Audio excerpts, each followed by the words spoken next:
Buon pomeriggio, ben ritrovati, edizione straordinaria dei nostri notiziari, sono le 17:30, staremo insieme fino a circa le 18:30, poi la linea ai telegiornali del Veneto, Venezia e poi Treviso. E dunque la notizia di oggi la dà proprio il bollettino regionale, perché nel bollettino regionale rispetto a ieri sera ci sono stati questa mattina 0 contagi.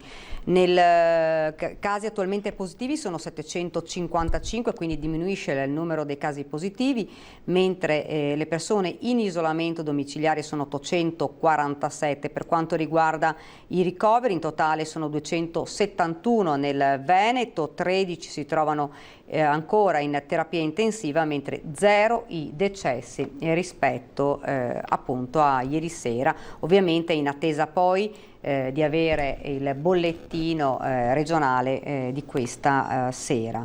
Io la vedo già nello schermo, Paola Roma, presidente della conferenza dei sindaci dell'ULSS 2 Marca Trevigiana. Buon pomeriggio. Buon pomeriggio Daniela. La sentiamo un po' male, speriamo di riuscire ad avere ben il collegamento. Ecco. Dunque, oggi proprio un'opinione. Oggi si è parlato anche della famosa fase 4. Luca Zaia insomma ha detto: noi comunque rimarremo con l'artiglieria pesante, l'ha detto più volte, qualora e semmai tornasse questo virus siamo pronti. Certamente, anche perché aver anticipato anche i tamponi e diciamo anche la questione rispetto alle vaccine è fondamentale, perché se ci dovessimo trovare poi a settembre-ottobre con una situazione in cui ci sono le persone che chiaramente non possono essere tutte quante Covid, c'è anche l'influenza, questo davvero per quanto riguarda anche quanto l'assessore Lazzarin spiegava rispetto anche ai vaccini, è fondamentale essere intervenuti per tempo rispetto a questo, e sotto questo profilo entrerei anche nel merito proprio delle strutture come le RSA, ma anche nel caso della parte della disabilità, perché sia operatori che anche gli ospiti sia necessario chiaramente intervenire prima rispetto a tutto quello che sarà l'intervento. Però credo che anche tra le parole del governatore Luca Zaia, che diceva invece ieri, sia importante anche la parte che riguarda la scuola, perché è quella che adesso tema anche più tutti. Ci sono dei problemi di collegamento, si è bloccato, non so se riusciamo a ripristinarlo. Intanto mentre attendiamo, appunto dicevamo prima che si è parlato appunto di questa fase 4 e Luca Zaia dice: abbiamo chiesto e stiamo preparando un piano sanitario per la cosiddetta fase 4, per la quale prevediamo di schierare, come vi avevo detto, l'artiglieria pesante. Lo ha detto appunto il presidente Zaia, che ha anche anticipato che il piano che si sta scrivendo replicherà come base i numeri che abbiamo portato ai massimi nell'emergenza coronavirus. La fase 4 ha proseguito, sarà comunque complicata, il piano dovrà essere scritto ad hoc con molta attenzione e precisione, ma anche con più preparazione rispetto ovviamente a prima. Ad esempio dice: tornerà il male di stagione, cioè l'influenza, ha detto Zaia, e penso che 9 su 10 di fronte alla febbre avranno paura di avere il coronavirus. È per questo che in ogni caso, anche se poi non si confermerà il Covid, servirà a schierare l'artiglieria pesante, il testing e la diagnostica ci aiuteranno. Poi in attesa di vedere se riusciamo a ricollegarci con Paola Roma, continuiamo a parlare di quanto ha detto oggi in conferenza stampa Luca Zaia, perché dice: tra le partite aperte Zaia ha ricordato quella degli spettacoli, nonostante la soluzione importante, dice, che abbiamo trovato con la nostra ordinanza dei teatri e delle discoteche. Continuiamo, ha aggiunto il presidente, che si possono trovare soluzioni anche rispetto alle case di riposo. Tra domani e dopodomani prenderanno in mano quello che è un problema reale per mettere in tranquillità i gestori e consentire ai familiari di tornare a vedere gli ospiti. Una delle problematiche che ci hanno segnalato anche molti cittadini, la possibilità, la voglia insomma ovviamente di tornare a poter riabbracciare insomma i propri congiunti che si trovano nelle case di riposo. Io la vedo di nuovo nello schermo.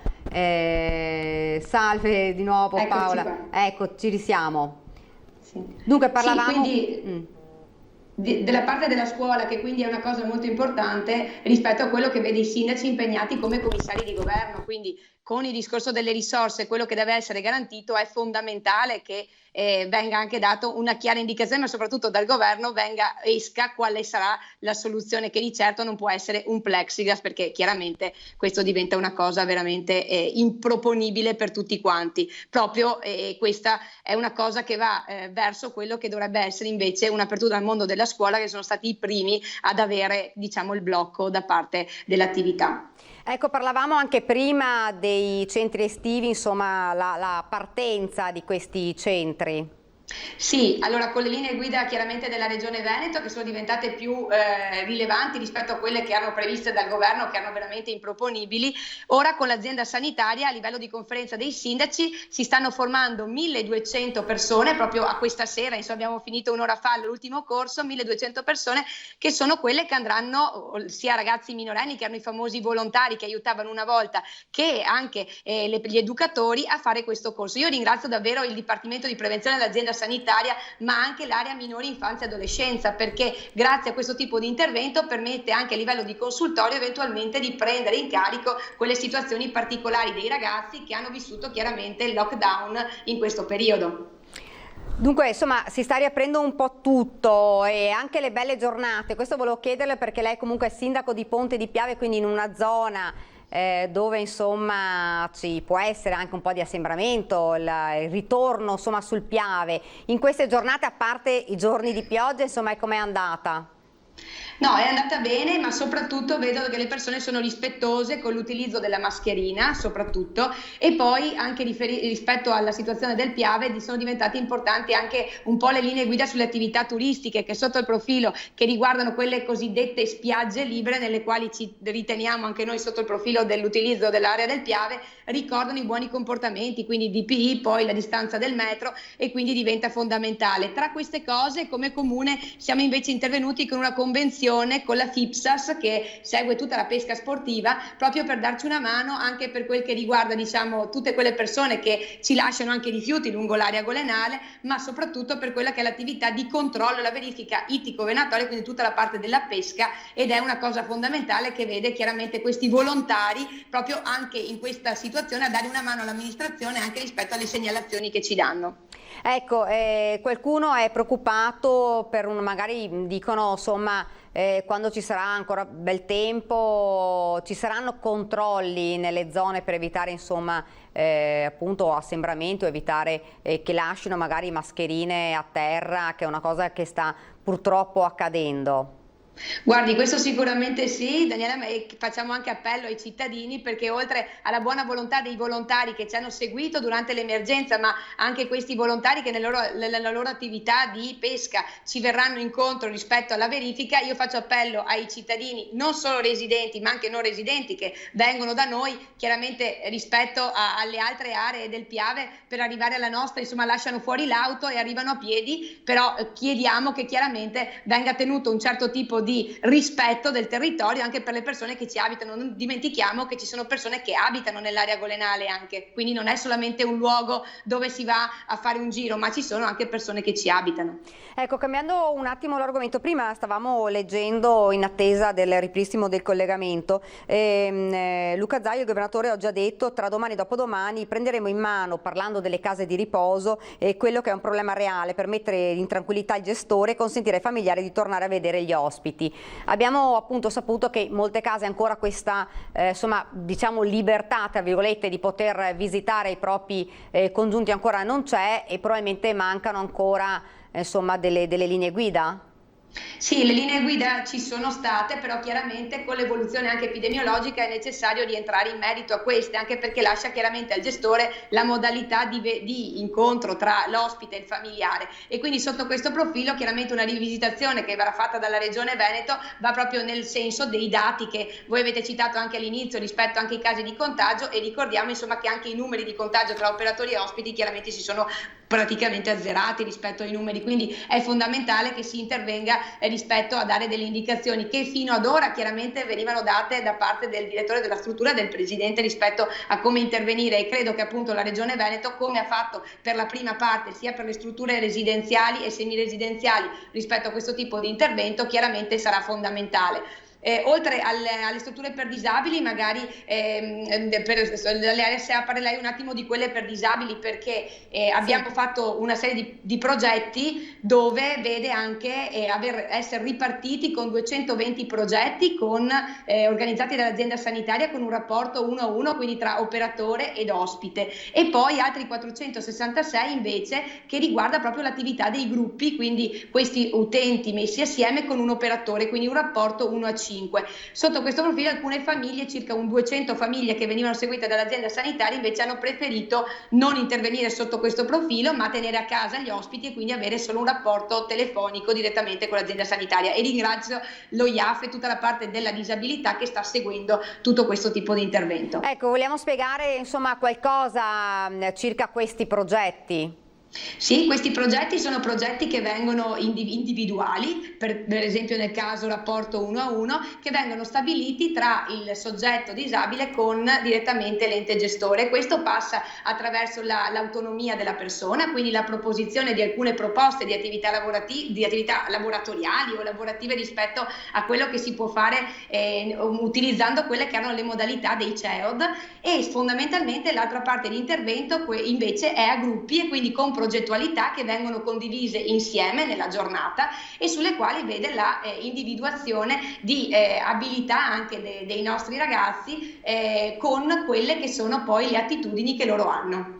Ecco, come sono stati trovati insomma questi ragazzi dopo tutto il periodo insomma sicuramente difficile di isolamento? Gli operatori come hanno trovato a livello proprio di insomma anche mentale insomma queste persone che sono rimaste come tutti i ragazzi, però insomma loro probabilmente con maggiore difficoltà in isolamento a casa?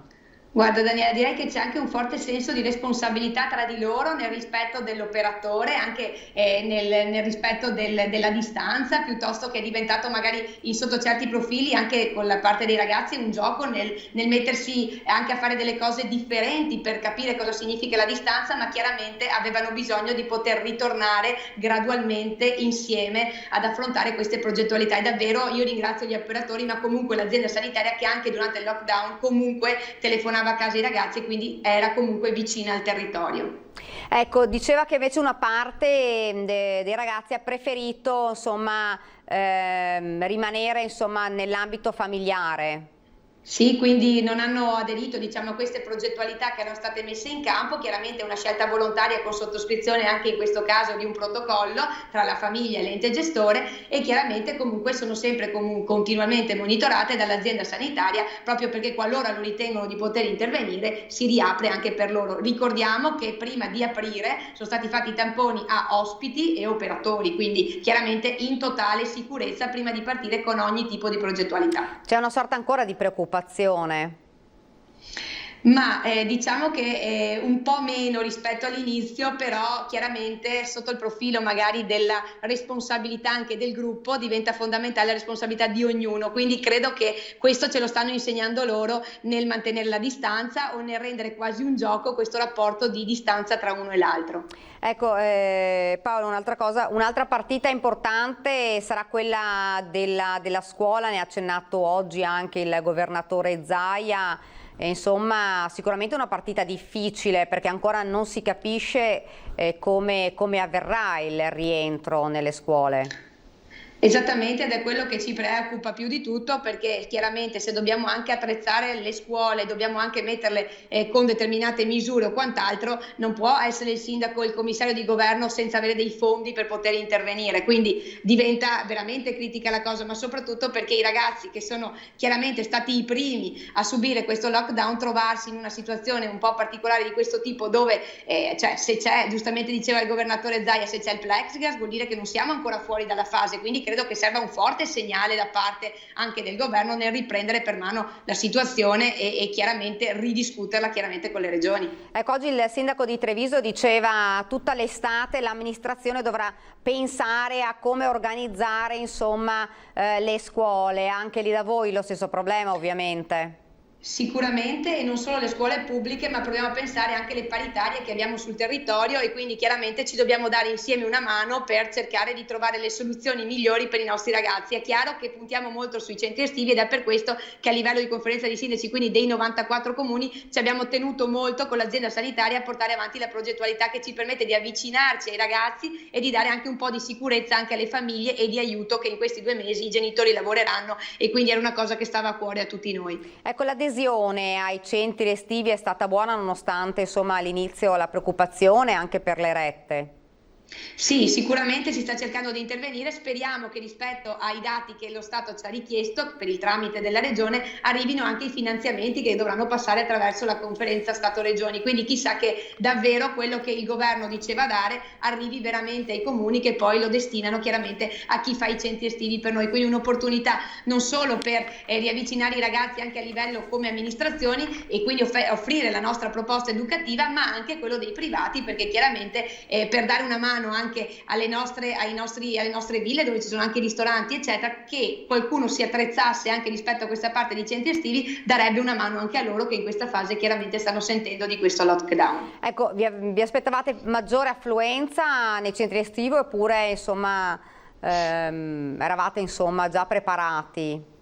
Ma sicuramente rispetto ai costi e anche alla necessità di sicurezza doveva essere fatto un tipo di offerta formativa che mettesse in tranquillità chiaramente i genitori. È anche vero che con le ultime linee guida che ha fatto la Regione Veneto chiaramente si apre molto al numero dei gruppi e quindi anche all'apertura di più persone, quindi diciamo che anche sotto questo profilo magari qualcuno, voi come sappiamo sempre nei centri estivi arrivavano magari qualcuno dopo la prima settimana, qualcuno arriva le ultime 2 settimane, quindi chissà che si avvicinino con calma, vedendo anche che gli altri hanno la possibilità di svolgere in tranquillità il centro estivo.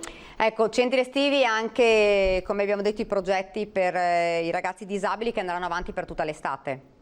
Sì, certo, e anche proprio visto la collaborazione con l'azienda sanitaria, per quanto riguarda anche i centri estivi, potranno essere utilizzati questi come formule, come modalità proposta alle famiglie dei ragazzi che frequentano il CEOD per poter partecipare a questi. Questo proprio perché l'azienda sanitaria si è fatta capofila rispetto alla formazione e anche all'inserimento, diciamo, di questo tipo di progettualità, tra quello che hanno anche i progetti di assistenza scolastica che venivano proposti ai ragazzi. Quindi davvero un'integrazione tra i ragazzi, anche tra di loro, e un'apertura anche delle nostre strutture, in particolare delle scuole, per renderle fruibili proprio a questo tipo di attività. Grazie davvero a Paola Roma, grazie per essere stata con noi insomma in questo pomeriggio di nuovo di edizione straordinaria, grazie. Grazie a te Daniela, grazie a tutti voi per il lavoro che fate, grazie. Grazie, arrivederci. Grazie. Dunque, fra le notizie che arrivano anche da Cortina, riapre ai turisti questa settimana uno dei simboli di Cortina, l'antico hotel della Posta, l'albergo che si affaccia su Corso Italia, crocevia di storia, cultura e mondanità cortinese, riapre i battenti da venerdì 19 giugno. Spazi e procedure e servizi per gli ospiti sono stati ripensati per coniugare il comfort e la sicurezza nel rispetto delle norme anti-Covid, con un'attenzione particolare alla sostenibilità. L'albergo, lo ricordiamo, esiste dal 1804. Ed ora, se la regia riesce a mandare in onda il sondaggio, un sondaggio che abbiamo pensato sugli stati generali, vediamo se la regia riesce a mandarlo in onda. Stati generali sono la svolta per riforme profonde. Se siete d'accordo, quindi se rispondete sì, lo potete fare, potete comporre il numero 0422162691, oppure se non siete d'accordo lo 0422162690. Lo ricordiamo, se sentite il telefono quando avete composto il numero occupato è normale, lo ripetiamo, se avete fatto il numero e trovate la linea occupata vuol dire che comunque avete dato il vostro voto. Poi i risultati, l'esito di questo sondaggio lo avrete nel corso della nostra trasmissione in prima serata a Ring questa sera. E come vi abbiamo detto, avevamo parlato dunque del fatto che oggi ci sono stati 0 contagi in Veneto rispetto a ieri sera, e un'altra buona notizia che a Vo sono tutti negativi a Vo Euganeo, il primo cluster veneto di coronavirus che ha vinto la sua battaglia contro il Covid e presto finirà su una rivista scientifica. I test sierologici dimostrano che il virus circolava già a gennaio. Sentiamo. Il 14 giugno, una data da ricordare per il comune di Vo Euganeo. Anche l'ultimo cittadino positivo al Covid si è negativizzato. A quasi 4 mesi da quel 21 febbraio il paese, dove tutto è iniziato qui in Veneto e che ha registrato il primo decesso italiano per coronavirus, oggi è libero. Tutti sono guariti, la notizia arriva il giorno dopo il volo del santo sopra i cieli di Vo. Abbiamo ottenuto un risultato che cercavamo da tempo con il nostro comportamento, e sicuramente Sant'Antonio ci ha aiutato in questo pellegrinaggio, chiamiamolo pellegrinaggio, perché insomma noi abbiamo dato veramente tutto quello che potevamo dare per fare in modo che il virus venisse sconfitto. Il bilancio finale di 88 malati, di questi 3 purtroppo sono morti e 84 guariti. Il contagio è stato contenuto grazie ad un grande sacrificio del piccolo comune dei Colli Euganei, che per 2 settimane è rimasto completamente isolato. Zona rossa, chiusa da un cordone sanitario, tutti i cittadini sottoposti a tampone. Un test ripetuto una seconda volta su base volontaria dal virologo Andrea Crisanti per studiare l'andamento dei contagi, e poi un terzo screening, quello sierologico, che verrà pubblicato tra poche settimane sulla rivista scientifica Nature. Ed è a questo punto che è arrivata la sorpresa. È emerso infatti che 63 persone risultate negative al primo tampone di febbraio hanno invece sviluppato l'immunità al virus, quindi erano state ammalate senza saperlo e alla data del 21 febbraio erano già guarite. Sicuramente circolava a gennaio e questo è stato dimostrato anche in altre ricerche, qui a Vo in particolare, però possiamo dimostrarlo con delle prove sicure che il virus a gennaio era già presente. Ora è iniziata un'indagine per ricostruire la catena del contagio, per cercare di capire come il coronavirus sia arrivato sui Colli Euganei. In questa settimana verranno fatti questi questionari, sottoposti ai questionari le persone interessate, e quindi completiamo con questa fase il sierologico, rimanendo aperto poi anche l'ultima fase della ricerca, che sarà quella della mappatura del DNA.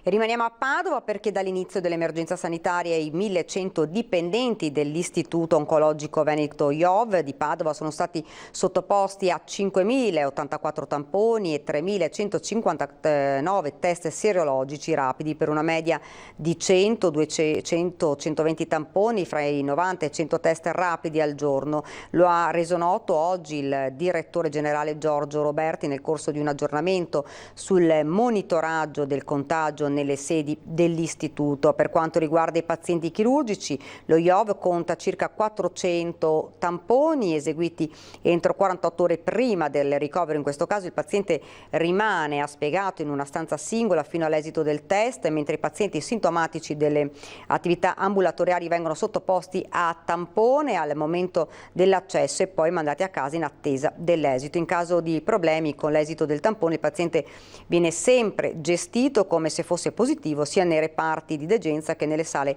operatorie. Oggi siamo tutti più liberi, ma è presto per lasciarci l'emergenza alle spalle, lo ha detto Roberti. Il rischio di ripresa è sempre in agguato e quindi non abbiamo ridotto le misure di sorveglianza.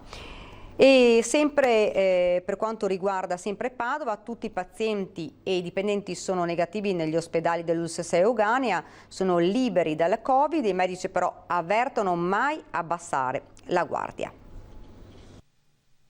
In questo momento noi non abbiamo pazienti ricoverati positivi, sono tutti negativizzati e questo significa che sono stati fatti i 2 tamponi previsti per poter dire sono entrambi negativi, il paziente è guarito. Il caso di Schiavonia del paziente che si era nuovamente positivizzato si è risolto, i 2 ultimi tamponi sono tornati negativi. Nella terapia intensiva e nel reparto dell'ospedale Madre Teresa di Calcutta non ci sono positivi, stessa cosa negli altri ospedali dell'USL 6 Euganea. Cittadella e Campo San Piero, anche loro hanno pazienti tutti negativizzati.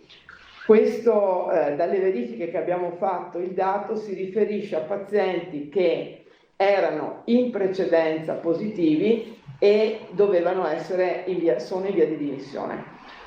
Piove di Sacco ugualmente non ha pazienti positivi, quindi in questo momento la rete ospedaliera dell'Euganea è tutta Covid-free. La bella notizia è stata data dai vertici dell'USL 6 che hanno invitato allo stesso tempo a non abbassare mai la guardia, raccontando della mole di tamponi e screening eseguiti in questi mesi di emergenza sanitaria. Sono stati 181.480 i tamponi eseguiti su medici, infermieri, operatori, dipendenti e pazienti. A questi si aggiungono 29.571 test rapidi. Ogni nuovo ingresso in ospedale viene monitorato con i tamponi. Stessa cosa avviene nelle case di riposo della provincia, 15.908 i tamponi. Ormai sta per essere completato il 4º monitoraggio su ospiti e dipendenti. Al momento nell'RSA risultano positivi ancora 7 anziani, 6 all'interno della casa di riposo Sereni Orizzonti di Bovolenta, 1 all'Altavita Ira.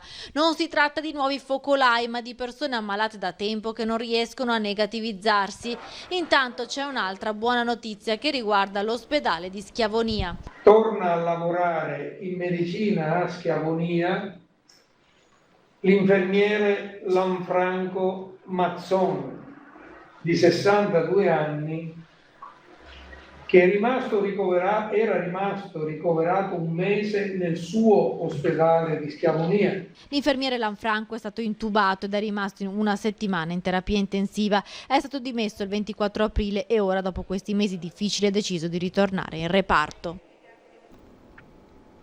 Dunque lo avete sentito, oggi abbiamo parlato insomma all'inizio appunto del rientro a settembre delle scuole, di quello che dovrebbe insomma le linee guida, cosa si attuerà, come si trasformerà la scuola a settembre, come dovranno tornare i ragazzi, ed oggi Luca Zaia ne ha parlato, dice il Veneto trasmetterà entro oggi al Ministero dell'Istruzione le nuove linee guida regionali per la ripresa delle scuole. E in settimana ha detto ci incontreremo con i colleghi presidenti di regione per fare un ulteriore tagliando alle linee guida perché la fase 2 è in continua evoluzione. La partita più importante è quella delle scuole, stiamo redigendo le nuove linee guida per dare un minimo di ottimizzazione a livello nazionale, appunto dice, e proprio in questa sono in fase di trasmissioni oggi al Ministero. Siamo tutti convinti, ha aggiunto, che il 15 luglio sia la deadline in cui addirittura potrebbero essere sospese le decretazioni. Vediamo, dice, ad esempio, se si rinnoveranno o meno i DPCM. Ed ora ci fermiamo per una piccola pausa pubblicità e poi torniamo in studio con altre notizie ad altre.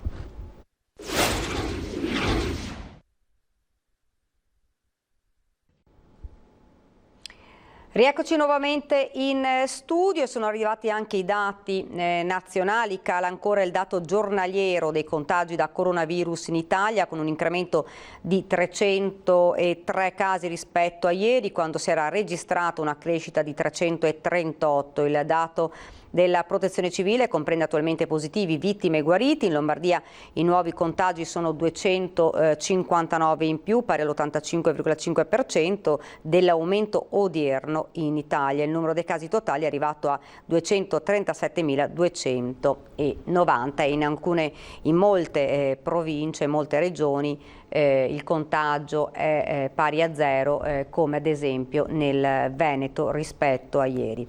Vedo già sullo schermo Federico Barbierato, sindaco di Abano Terme. Buon pomeriggio, sindaco. Buon pomeriggio e grazie per l'invito. Dunque, sindaco, insomma, si è riaperto un po' tutto, lei diceva molti però degli alberghi nostri si stanno ancora organizzando, molti hanno deciso di riaprire addirittura ad agosto. Sì, è un dato di fatto questo, alcuni alberghi hanno aperto già dal 30 maggio, questa settimana ne hanno aperti altri una buona parte aprirà da agosto in poi. Sostanzialmente diciamo che ci auguriamo che poi la maggior parte entro ad agosto abbia aperti i battenti, pur in una stagione molto difficile, dove sicuramente per i primi mesi dell'anno, cioè i primi mesi di stagione, che sono proprio questi, invece che essere a marzo siamo passati a metà giugno, saranno mesi dove chi aprirà lo farà soprattutto per tenere il contatto con la propria clientela, sapendo che le occupazioni degli hotel sarà molto al di sotto della metà.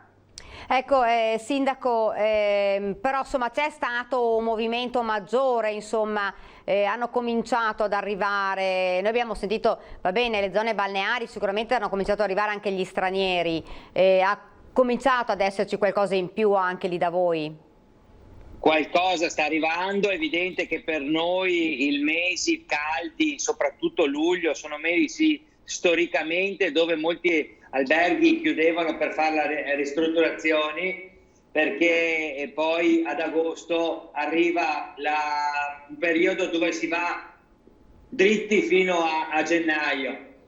Quindi noi confidiamo molto in questa seconda parte dell'anno, qualcosa sta arrivando, noi ci stiamo impegnando molto anche a promuovere il nostro territorio anche con testimonial di un certo tipo, il professor Crisanti, la olimpionica Josefa Idem, che è l'unica donna che ha fatto 8 Olimpiadi. Cerchiamo quindi anche di andare nell'ottica di tenere il contatto con le centinaia di migliaia di persone che conoscono le nostre terme, proprio per comunicare loro che siamo pronti a ripartire e che le nostre strutture sono sicure e sono quindi in piena regola rispetto a tutti gli obblighi che esse devono adottare. Sindaco, non so se lei magari è a conoscenza, ma più o meno a livello di percentuale quanti hanno deciso comunque di aprire, quanti invece hanno scelto di aspettare insomma il mese di agosto e quindi rimanere ancora fermi? Diciamo che adesso siamo a un 20% di alberghi aperti e agosto credo che questa percentuale più che raddoppierà, quindi arriveremo a 2/3 degli alberghi aperti. Mi auguro poi che da agosto in poi anche quelli che stanno valutando quando riaprire possano farlo, soprattutto sul presupposto che sono aperte le frontiere, sono aperte quindi le possibilità non solo per il turismo italiano, che per noi rappresenta un 60% circa degli oltre 2 milioni di presenze che facciamo ogni anno, e un 40% di turismo straniero, anche soprattutto di lingua tedesca, russa, francese, che può arrivare, io credo, da metà agosto in poi. Ecco, Sindaco, prima lei ci parlava di testimonial e quindi di progetti insomma, per incentivare ovviamente i turisti a tornare lì alle terme. Che tipo di progetto avete attuato? Ma noi abbiamo fatto un progetto a costo zero con 4 professionisti del digitale, coordinati da Manuel Faè, che hanno deciso di regalare a questa città la distribuzione di contenuti video, di contenuti che riguardano il nostro territorio, da implementare nelle piattaforme social, quindi Facebook, Instagram, Twitter, YouTube, e con l'obiettivo di raggiungere entro fine luglio 1.600.000 contatti interessati alle terme. Quindi questa è la prima fase, alla quale poi seguirà una più specifica fase di promo commercializzazione che andremo a fare nella seconda metà dell'anno e che servirà anche a preparare la stagione 2021. Ecco, si è parlato, non so se ha sentito oggi anche nella conferenza stampa con il governatore Zaia della fase 4, insomma dice ovviamente non si sa se tornerà o meno questo virus, certo tutto sarà ovviamente pronto e per voi sarà importante che non torni, perché voglio dire sicuramente la seconda parte da settembre in poi per voi è la parte della stagione più importante. È una parte della stagione molto importante credo anche che le nostre strutture alberghiere, il nostro territorio stia imparando a convivere anche con queste dinamiche, quindi nell'eventualità che io non auguro, ma comunque ci stiamo preparando anche eventualmente ad affrontare al meglio un'eventuale fase, proprio perché l'esperienza maturata in questi mesi credo che sia comunque stata positiva nell'affrontare un'emergenza senza precedenti e che ha messo in ginocchio tutto il turismo. Io credo che i nostri alberghi, il nostro territorio sia pronto anche ad affrontare questa seconda eventuale nuova influenza, che magari avrà caratteristiche anche diverse, perché adesso abbiamo visto i progressi che hanno fatto le cure rispetto a questo virus, al mix di farmaci che spesso bloccano la malattia, quindi non si arriva alla terapia intensiva, e già questo è un aspetto che prima non c'era. Noi ci auguriamo che ci sia la capacità da parte del nostro sistema di affrontare una nuova emergenza alla stessa maniera e forse anche con armi in più rispetto a febbraio di quest'anno. Certo è che noi ci auguriamo che la cosa non abbia i contorni di questo inverno, perché già il nostro territorio è prostrato, perché viviamo di turismo e tutto l'indotto vive intorno al turismo, e quindi mi auguro che il nostro sistema sanitario, il nostro proprio sistema che ci ha salvato da peggiori conseguenze che magari abbiamo visto in altre regioni, continui a farlo con più forza, con più armi a disposizione, anche con più conoscenze, in maniera tale da evitare altri lockdown che sarebbero mortali per la nostra economia. Ecco, ormai anche una questione veramente di pochissimo per la riapertura proprio delle frontiere, quindi insomma, anche se abbiamo già visto insomma che nelle zone balneari insomma turisti di lingua tedesca sono già insomma stanno cominciando ad arrivare, alcuni sono già arrivati, e questo è importante anche per voi. Anche da noi stanno arrivando alcuni svizzeri, alcuni austriaci, insomma sicuramente è un tema importantissimo, perché la possibilità di viaggiare fa parte è essenziale proprio per riconsentire al turismo di partire ancora con forza. È un'economia che è stata ferma, un'economia molto importante per il nostro bacino termale, che è pur sempre quello più importante d'Europa e che quindi nel suo complesso fa oltre 3.250.000 presenze ogni anno, con i suoi colli, con le sue particolarità, e soprattutto con un prodotto fangoterapico che ha un brevetto europeo unico nel suo genere e che consente anche di avere delle proprietà non solo curative ma anche di prevenzione. E sulla riabilitazione e sulla prevenzione noi punteremo molto per confermare Abano Terme come città della salute. Ecco, Sindaco, lei diceva appunto sono cominciati ad arrivare insomma gli stranieri, come li vede? Sono preoccupati, dicono qualcosa, chiedono qualcosa?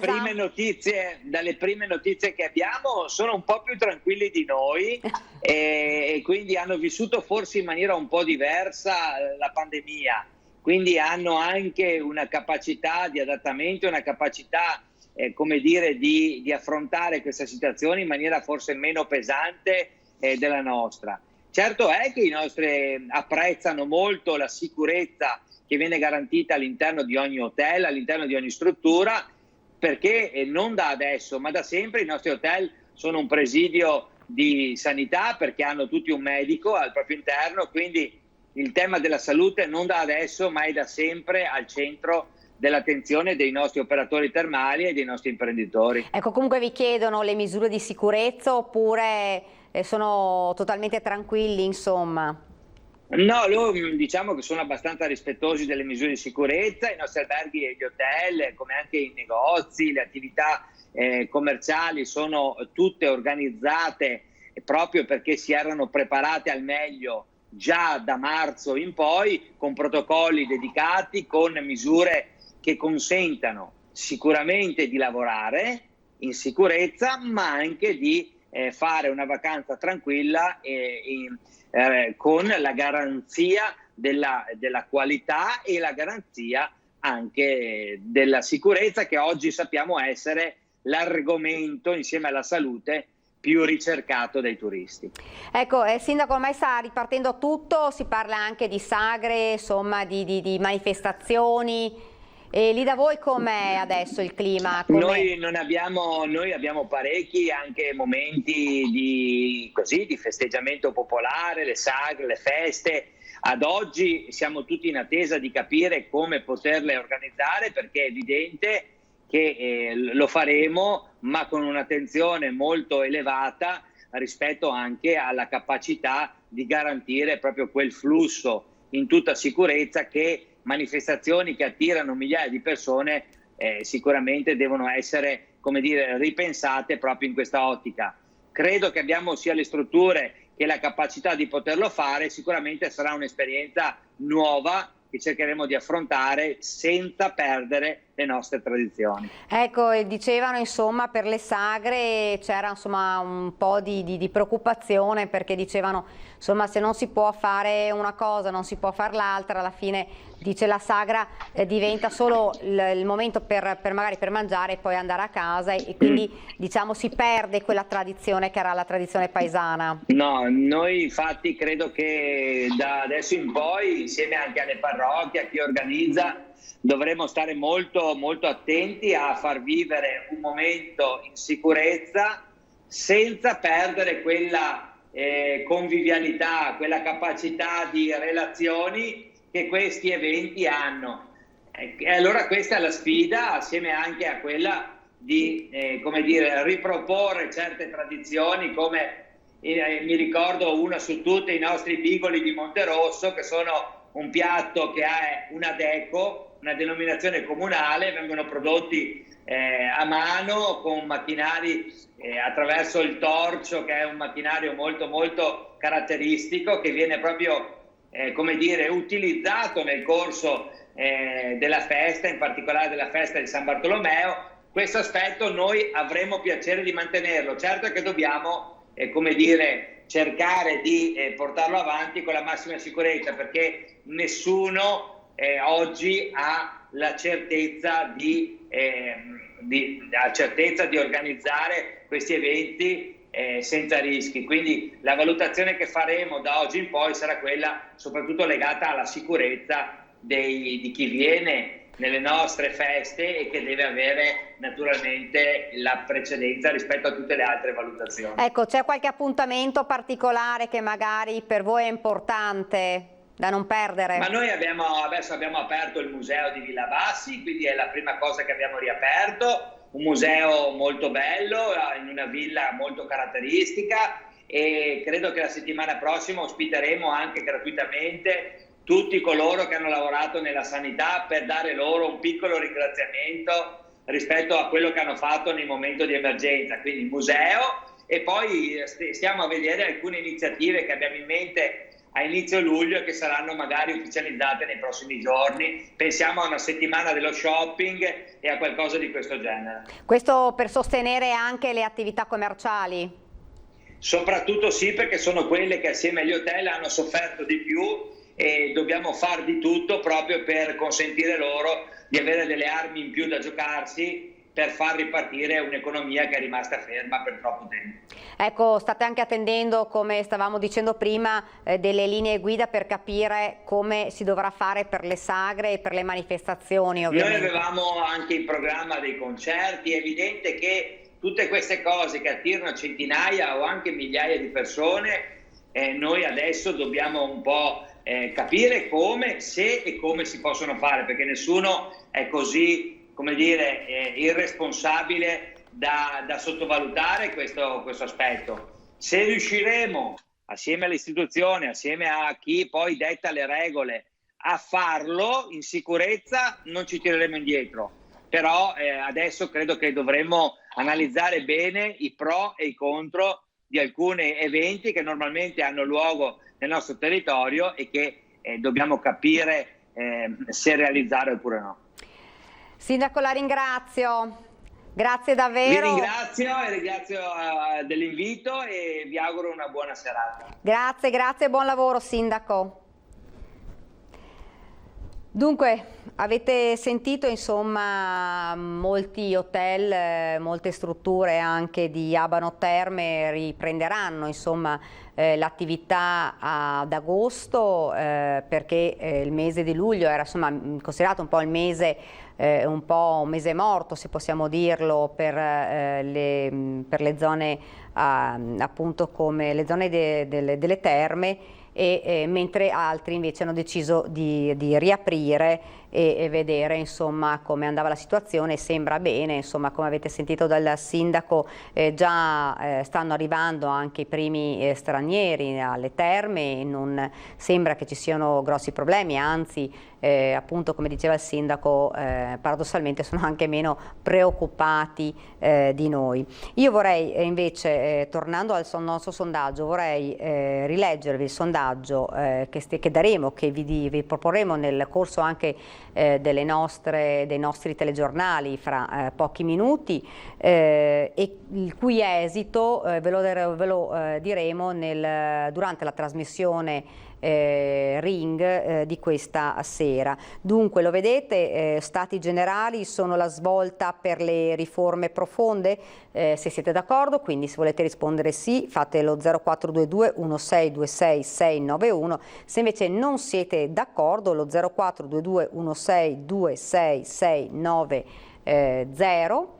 Se trovate la chiamata ovviamente è gratuita, lo vedete anche in sovraimpressione, se trovate perché ce lo chiedete molto spesso il telefono occupato, non vuol dire che non avete già votato, vuol dire che avete votato, è normale così.